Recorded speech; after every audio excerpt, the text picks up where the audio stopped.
Hallelujah, praise the lord. ದೇವರ ಪರಿಶುದ್ಧ ನಾಮಕ್ಕೆ ಸ್ತೋತ್ರವಾಗಲಿ. ರಾತ್ರಿ ವೇಳೆಯಲ್ಲಿ ಮತ್ತೊಂದು ಆವರ್ತಿ ನಮ್ಮನ್ನೆಲ್ಲ ತಗ್ಗಿಸಿಕೊಂಡು ಕರ್ತನ ಕರಗಳಲ್ಲಿ ಒಪ್ಪಿಸಿಕೊಟ್ಟು ಈ ವಾಕ್ಯ ಭಾಗವನ್ನು ದೇವರ ಕರಗಳಲ್ಲಿ ಒಪ್ಪಿಸಿಕೊಡೋಣ.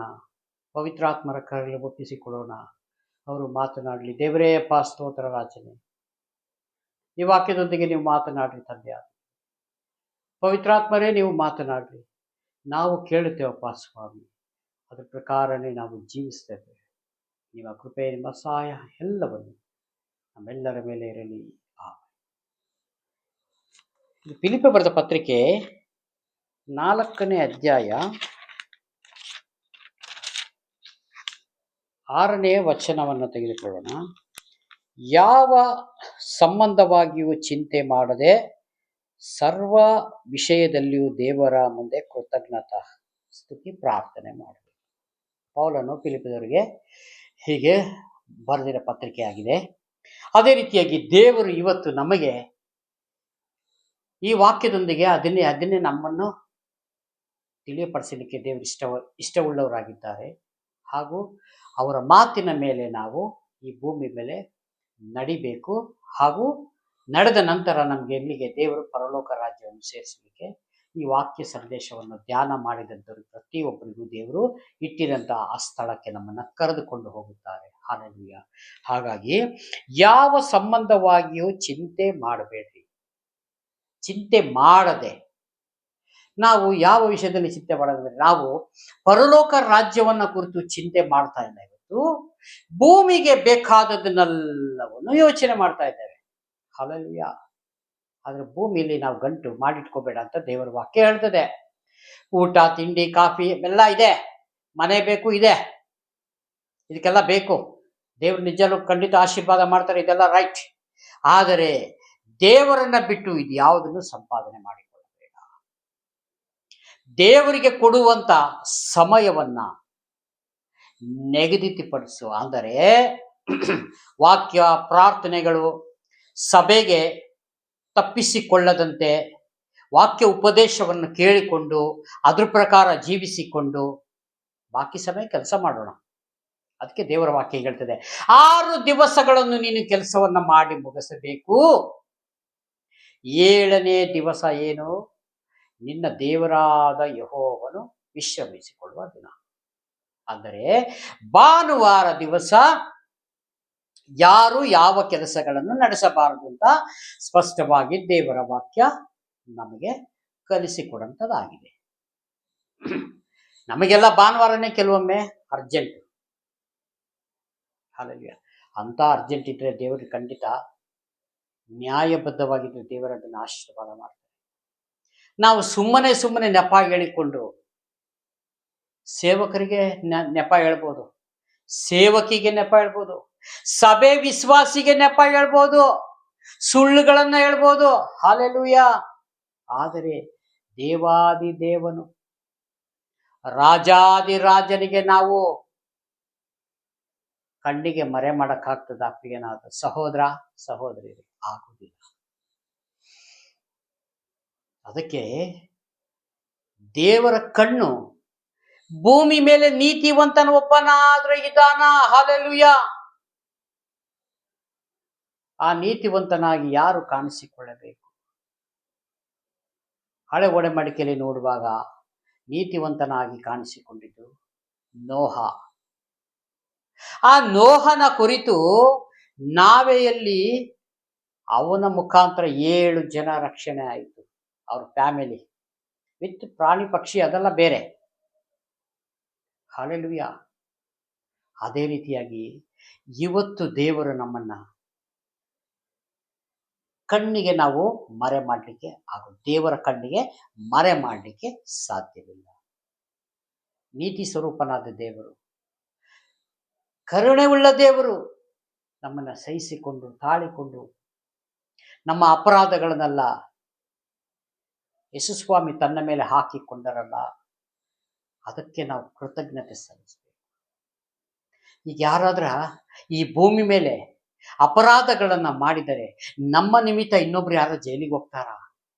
ಯಾರೂ ಹೋಗಲ್ಲ. ಅಯ್ಯೋಯ್ಯೋ, ನನಗೇನು ತೊಂದರೆ ಇಲ್ಲಪ್ಪ, ನನಗೆ ಇಲ್ಲಿ ನನಗೆ ಸಣ್ಣ ಪುಟ್ಟ ಕೆಲಸ ಮಾಡಿ ನಾನು ಬದುಕೊಳ್ತೀನಿ, ನಾನು ಜೈಲಿಗೆ ಹೋಗುವುದಿಲ್ಲ. ಹಾಲೆಲೂಯಾ. ಶಿಕ್ಷೆ ಅನುಭವಿಸುವುದಿಲ್ಲ. ಹಾಲೆಲೂಯಾ.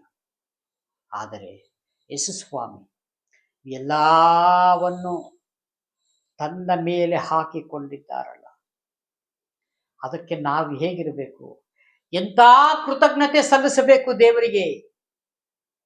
ಅಪ್ಪ, ನನ್ನನ್ನ ಬಿಡುಗಡೆ ಮಾಡಿದ ಆತನೇ ನಿನಗೆ ಸ್ತೋತ್ರ ರಾಜನೇ. ನಿನ್ನ ಮಾತು ನಾನು ತೆಗೆಯುವುದಿಲ್ಲಪ್ಪ, ನಿನ್ನ ಮಾತಿನ ಮೇಲೆ ನಡಿತೀನಿ ಸ್ವಾಮಿ ಎಂಬುದಾಗಿ ಯಾರಾದ್ರೂ ಭಕ್ತರು ಹೇಳುವಂತವರಾಗಿದ್ದೀವಾ? ಖಂಡಿತವಾಗಿ ನಿಜವಾದ ಭಾಗ್ಯವಂತರೇ ಅಂತವರು. ಯಾಕಂದ್ರೆ ದೇವರು ಈ ವಾಕ್ಯದ ಮುಖಾಂತರ ಈ ಭೂಮಿ ಮೇಲೆ ಎಂತೆಂಥ ಅದ್ಭುತ ಕಾರ್ಯಗಳು, ಮಹತ್ ಕಾರ್ಯಗಳು ಇವೆಲ್ಲ ನಡೆಸಿದಾರಲ್ಲ, ಅದಕ್ಕೆ ಕೃತಜ್ಞತೆ ಸಲ್ಲಿಸಬೇಕು. ಹೇಗೆ ಕೃತಜ್ಞತೆ ಸಲ್ಲಿಸಬೇಕು? ಬರೀ ಬಾಯಿ ಮಾತಿಂದನ, ಇಲ್ಲ ಒಳಗಡೆಯಿಂದನ? ಇಲ್ಲಿಂದ ಬರಬೇಕು. ಯಾಕಂದ್ರೆ ಇಲ್ಲಿ ಒಳಗಡೆ ನಡೆಯೋದಕ್ಕೆ ದೇವರು ಪ್ರತಿಫಲ ಕೊಡುವುದು ಖಂಡಿತ. ಹೊರಗಿನ ತೋರಿಕೆ ನಾನು ಮೆಚ್ಚುವುದಿಲ್ಲ, ಅದಕ್ಕೆ ಬೆಲೆ ಇಲ್ಲ. ಮೆಚ್ಚುವುದಿಲ್ಲ ಅಂದ್ರೆ ಮುಗೀತು ಕತೆ ಅಷ್ಟೇ. ಒಳಗಡೆಯಿಂದ ಬರುವಂಥದ್ದಾಗಿರ್ಬೇಕು. ಹಾಲೆಲೂಯಾ. ಹಾಗಾಗಿ ಇಲ್ಲಿ ಕೆಳಗಡೆ ಯಾವ ಸಂಬಂಧವಾಗಿ ಚಿಂತೆ ಮಾಡದೆ ಸರ್ವ ವಿಷಯದಲ್ಲಿ ದೇವರ ಮುಂದೆ ಕೃತಜ್ಞತಾ ಸ್ತುತಿ, ಪ್ರಾರ್ಥನೆ, ವಿಜ್ಞಾಪನೆಗಳನ್ನು ಮಾಡುತ್ತಾ ನಿಮಗೆ ಬೇಕಾದದ್ದನ್ನು ತಿಳಿಯಪಡಿಸಿರಿ. ಕೃತಜ್ಞತೆ, ಪ್ರಾರ್ಥನೆ ಎಲ್ಲ ಮಾಡಿಕೊಳ್ಳುತ್ತಾ ಈ ಭೂಮಿ ಮೇಲೆ ನಿಮಗೆ ಏನು ಬೇಕು ಎಂಬುದಾಗಿ ದೇವರ ಹತ್ರ ಪ್ರಾರ್ಥನೆ ಮಾಡೋಣ. ದೇವರ ಹತ್ರ ಇವೆಲ್ಲ ಪ್ರಾರ್ಥನೆ ಮಾಡೋದಕ್ಕಿಂತ ನೋಡ್ತೀವಿ, ಇದೆಲ್ಲ ವಾಕ್ಯ ಕರೆಕ್ಟ್ ಇದೆ, ಹೌದಾ? ಪ್ರಾರ್ಥನೆನೂ ಮಾಡಿ ಬಿಡ್ತೇವೆ, ಉತ್ತರಕ್ಕೆ ನಾವು ಕಾಯುವುದಿಲ್ಲ. ಪ್ರಾರ್ಥನೆ ಆಯ್ತು, ನಡಿ ನೋಡೋಣ. ಹಾಲೆಲೂಯಾ. ನಮ್ಗಿಲ್ಲಿ ಯಾವುದೊಂದು ಲೋನ್ ತೆಗೆದುಕೊಳ್ಳೋಣ. ದೇವರ ಹತ್ರ ಪ್ರಾರ್ಥನೆ ಮಾಡಾಯ್ತು, ಯೇಸು ಸ್ವಾಮಿ ಹತ್ರ ಪ್ರಾರ್ಥನೆ ಆಯ್ತು. ಪ್ರಾರ್ಥನೆ ಮುಗಿದ ಮೇಲೆ ಮತ್ತೆಲ್ಲಿ ಕೈ ಹಾಕ್ತಾ ಇದೀವಿ ನಾವು? ಲೋನ್ ಮೇಲೆ ಕೈ ಹಾಕ್ತಾ ಇದ್ದೀವಿ. ದೇವರಿಂದ ಉತ್ತರ ಬರೋ ತನಕ ನಮ್ಗೆ ವೇಟ್ ಮಾಡಕ್ಕೆ ಸಮಯ ಇಲ್ಲ. ಹಾಲೆಲೂಯಾ. ಇಲ್ಲಿ ಏನ್ ಹೇಳ್ತಾ ಇದೆ? ಸರ್ವ ವಿಷಯದಲ್ಲಿ ದೇವರ ಮುಂದೆ ಕೃತಜ್ಞತಾ ಸ್ತುತಿಯನ್ನು, ಪ್ರಾರ್ಥನೆಯನ್ನು, ವಿಜ್ಞಾಪನೆಗಳನ್ನು ಮಾಡುತ್ತಾ ನಿಮಗೆ ಬೇಕಾದದ್ದನ್ನು ತಿಳಿಯಪಡಿಸಿರಿ. ದೇವರಿಗೆ ಇವೆಲ್ಲ ತಿಳಿಯಪಡಿಸಬೇಕು. ತಿಳಿಯಪಡಿಸಾಯ್ತು, ನಾವು ನಿಜ ಪ್ರಾರ್ಥನೆ ಮುಖಾಂತರ ತಿಳಿಯಪಡಿಸಿದೀವಿ. ಆದರೆ ದೇವರಿಂದ ಏನಾರ ಬರ್ತಾ ಇದೆ ಅಂತ ನಾವು ಎದುರು ನೋಡ್ತಾ ಇದ್ದೇವಾ? ಪ್ರಾರ್ಥನೆ ಆಯ್ತು, ನಡಿ, ಕಾಸಿಲ್ವಾ, ಲೋನ್ ತೆಗೆದುಕೊಳ್ಳೋಣ. ದೇವರು ಲೋನಿಗಾಗಿ ಬರ್ದಿಲ್ಲ. ಇಲ್ಲಿ ಸರ್ವ ವಿಷಯದಲ್ಲೂ ದೇವರ ಮುಂದೆ ವಿಜ್ಞಾಪನೆ ಮತ್ತು ಪ್ರಾರ್ಥನೆ ಮಾಡಿ. ಖಂಡಿತ ದೇವರು ನಮ್ಮನ್ನ ಸಾಲ ಇಲ್ಲದ ರೀತಿ ನಡೆಸುವಂತ ದೇವರಾಗಿದ್ದಾರೆ. ಆ ದೇವರ ಸಮಯಕ್ಕೆ ನಾವು ಸ್ವಲ್ಪ ವೇಟ್ ಮಾಡಬೇಕು. ವೇಟ್ ಮಾಡಕ್ಕೆ ನಮ್ಮಲ್ಲಿ ಸಮಯ ಇಲ್ಲ. ಇದೇ ನಮ್ಮ ಕೊರತೆ. ಆತ್ಮಿಕ ಜೀವನದಲ್ಲಿ ಪ್ರತಿ ಒಬ್ಬರಿಗೂ ನಮಗೆ ಕೊರತೆ ಇದೆ. ಯಾವ ಕೊರತೆ?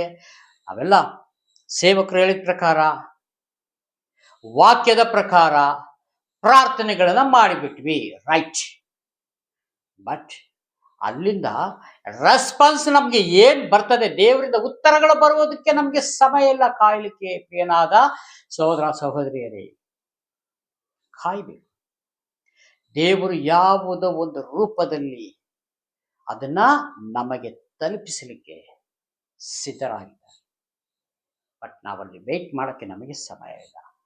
ಇದೇ ಪ್ರತಿ ಸಭೆಗಳಲ್ಲೂ ದೇವರ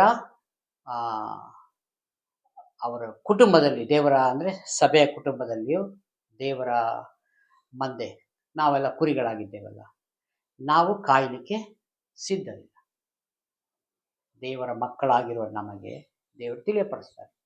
ಅದನ್ನು ನಾವು ಸರಿಯಾದ ರೀತಿ ತಿಳ್ಕೋಬೇಕು, ಕೇಳ್ಕೋಬೇಕು. ಪ್ರಾರ್ಥನೆ ಮುಖಾಂತರ ದೇವರು ಒಂದು ಸಮಯವನ್ನು ನಿಗದಿತ ಮಾಡಿದಾರಲ್ಲ, ಆ ಸಮಯ ಖಂಡಿತ ಬರುತ್ತೆ. ಸ್ವಲ್ಪ ಕಾಯಬೇಕು.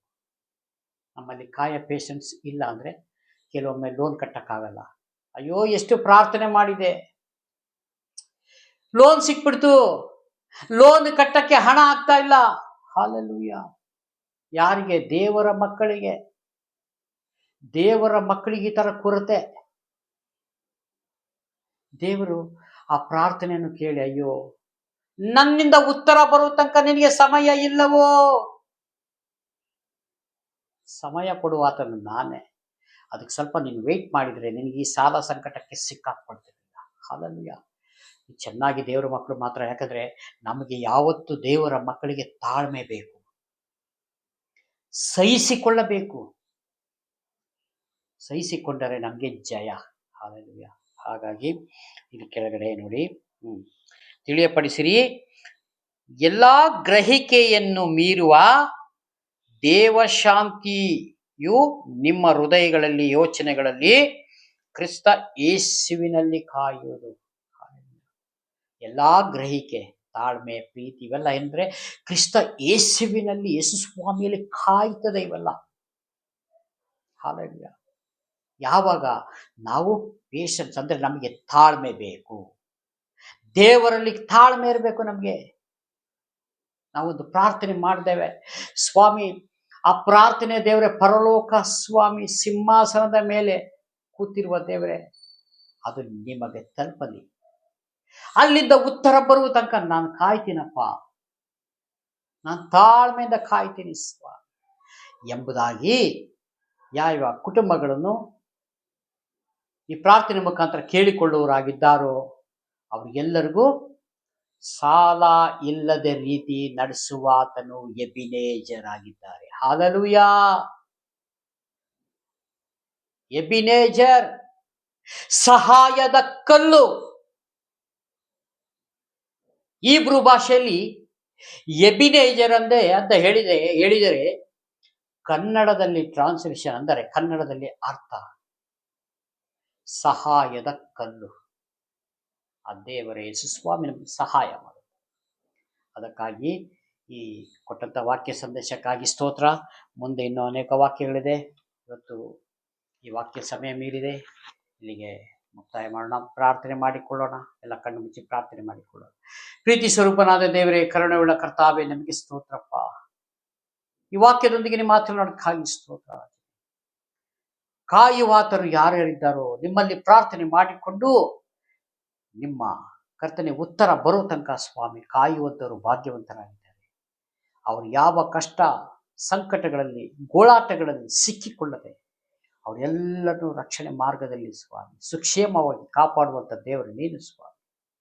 ಈ ವಿಡಿಯೋ ಮುಖಾಂತರ ನೋಡುತ್ತಾ ಪ್ರತಿಯೊಂದು ಕುಟುಂಬಗಳನ್ನು ನಿಮ್ಮ ಕರೆಗಳು ತಪ್ಪಿಸ್ಕೊಡ್ತೀನಿ. ಯೇಸು ಸ್ವಾಮಿ ನಾಮದಲ್ಲಿ ಬೇಡಿಕೊಳ್ತೇನೆ, ಜೀವವುಳ್ಳ ಪರಲೋಕ ತಂದೆ. Praise God. ದೇವರೆಲ್ಲರನ್ನು ಆಶೀರ್ವಾದ ಮಾಡಲಿ. ಆಮೇನ್.